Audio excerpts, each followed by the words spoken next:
చేయడానికి లేదు. తొందరపడితే చరిత్రని తిరగరాయి.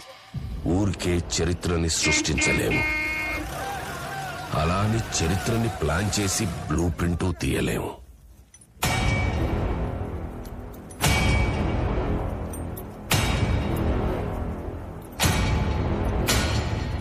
దానికి కావాల్సిందల్లా చిన్న నిప్పురవ.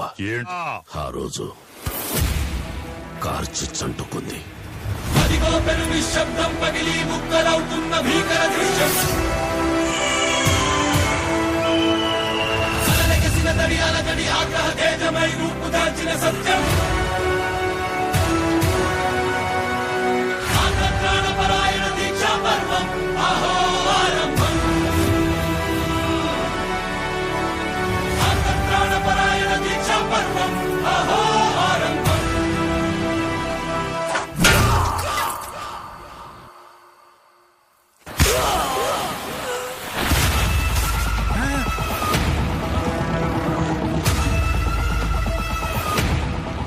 ఇంతవరకు ఎవరైనా గడ్డం చూసారా?